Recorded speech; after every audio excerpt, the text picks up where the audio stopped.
বিশাল বড় বন, যেন সবুজের এক অনন্ত সাম্রাজ্য।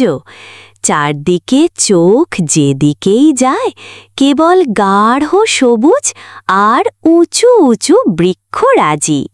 এ বনের ভেতর প্রাণীদের রয়েছে এক অদ্ভুত রহস্যময় জগৎ।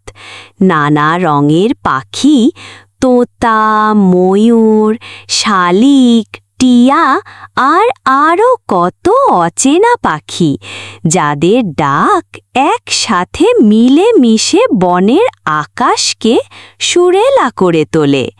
ময়ূরের ডানার ঝলকানি যেন রঙের উৎসব ছড়িয়ে দেয় বনের মাটিতে। হরিণ হালকা পায়ে ছুটে চলে, বাদররা খেলা করে ডালের থেকে ডালে ঝাঁপিয়ে, কখনো চিৎকারে কখনো হাসিতে মুখর করে তোলে বন। ঘন ঝোপে কোথাও লুকিয়ে আছে খরগোশ, আবার কোথাও গা ঢাকা দিয়ে আছে শেয়ালছানা। দূরে অচেনা পাখিরা অদ্ভুত সুরে ডাকতে থাকে, যেন বন নিজেই গান গাইছে। বাতাস বইলে মনে হয় পুরো বন যেন নিঃশ্বাস নিচ্ছে, কখনো ধীর কখনো গভীর। মনে হয় বন খুলছে তার অজানা রহস্যের দরজা। বনে তো অনেক ঘুরলাম, কোথাও কোনো খাবার পেলাম না। হঠাৎ বনে খাবারের আকাল পড়ে গেছে যেন। বনের গভীরে গেলে হয়তো খাবার পাওয়া যেতে পারে, কিন্তু কোথাও যেতে মন চায় না। আমার শরীর যে কালো, সবাই আমার দিকে তাকিয়ে মিটিমিট করে হাসে। আমি কাক, আমার চেহারা কালো, গলার স্বর কর্কশ। কেউ তো আমার সাথে মিশেও না। সবার চেহারা কত সুন্দর আর গলার স্বরটাও কত মিষ্টি। ধুর, মনটাই খারাপ হয়ে গেল।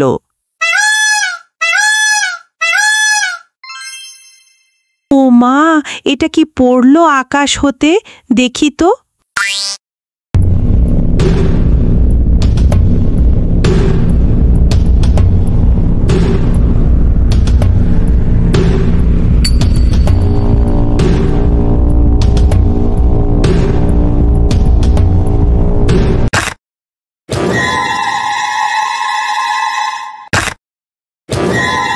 এটা তো ময়ূরের পালক, খুব সুন্দর।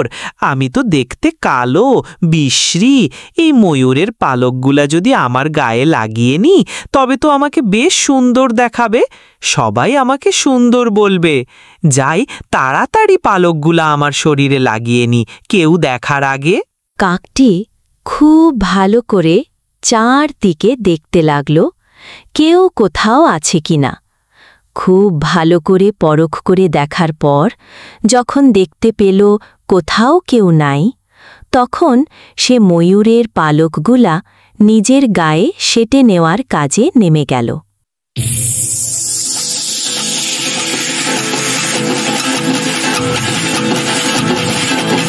ময়ূরের পালক গায়ে লাগিয়ে কাকটা আনন্দে নাচতে লাগল।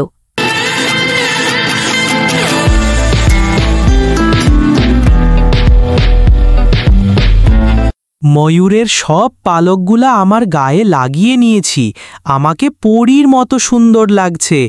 এখন কেউ আর আমাকে কালো বিশ্রী বলতে পারবে না। এখন আমি হলাম বনের সবচেয়ে সুন্দর প্রাণী। এখন যে আমাকে দেখবে সেই মনে মনে হিংসে করবে। বাহ, দারুণ মজা হবে। এখন গিয়ে বনের মাঝে ঘোরাঘুরি করি গে। সবাই আমাকে দেখুক আর মনে মনে জ্বলতে থাকুক। দেখো দেখো, কি সুন্দর কাকটা, কি সুন্দর!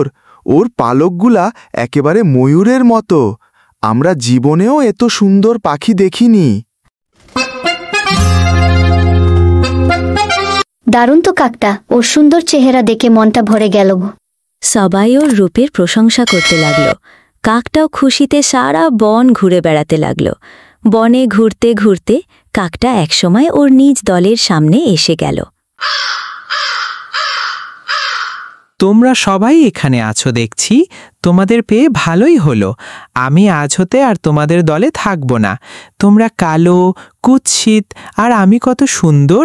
তোমরাই বলো, আমার মতো সুন্দর পাখির কি তোমাদের সাথে থাকা মানায়? তোমাদের সাথে থাকলে আমার আর মান সম্মান কিছু থাকবে না। কি বিশ্রী তোমাদের চেহারা, আর গলাটা ফাটা বাঁশের মতো কর্কশ। আমি আজ হতে আর তোমাদের দলে নেই। তোমাদের সাথে আমার আর কোনো সম্পর্ক নেই। এখন আমি সুন্দর সুন্দর ময়ূরের সাথে বন্ধুত্ব করব, আর তাদের সাথেই থাকব। আমি যাচ্ছি।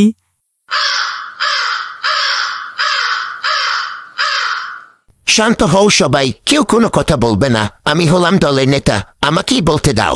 তোমরা চুপ থাকো, আর তুমি যাচ্ছ তো যাও, তবে খেয়াল রেখো ময়ূরের পালক লাগিয়ে ধার করা সৌন্দর্য থাকে কিনা।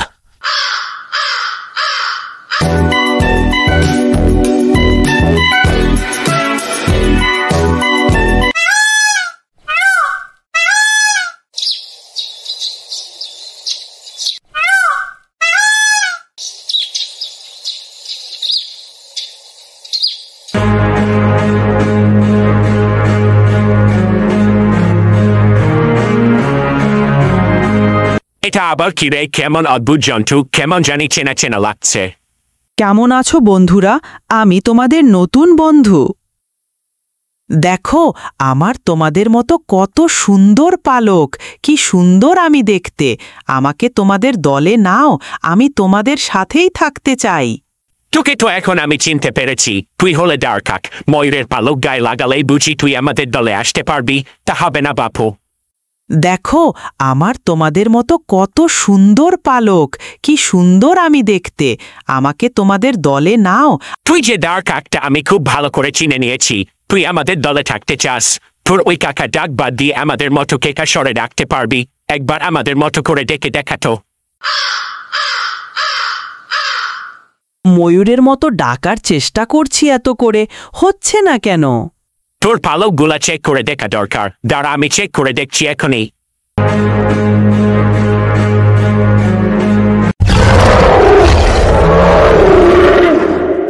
নকল ময়ূরের পালক লাগিয়ে আমাদের কাছে এসেছিস আমাদের দলে যোগ দিতে। ময়ূরের পালক লাগালে অসুন্দর কাক কখনো সুন্দর ময়ূর হয় না, বুঝলি বেটা? আসলে বেটা তুই তো একটা বাটপার, ঠকবাজ।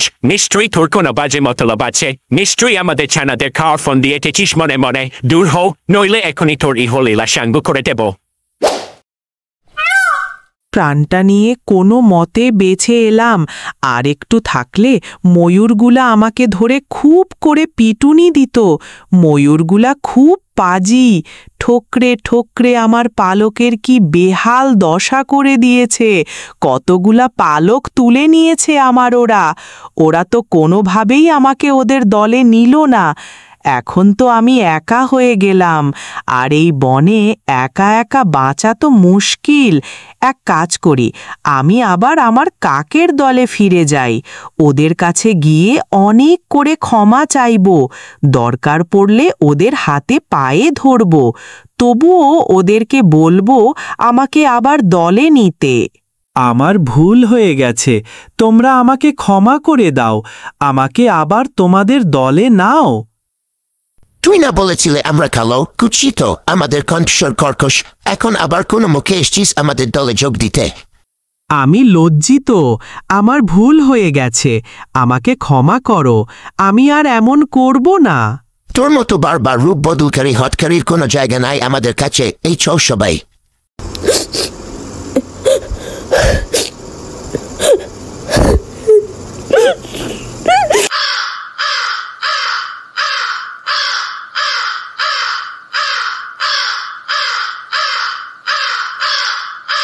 সঠতার পরিণাম ভালো না, প্রতারণা করলে নিজেই ক্ষতি।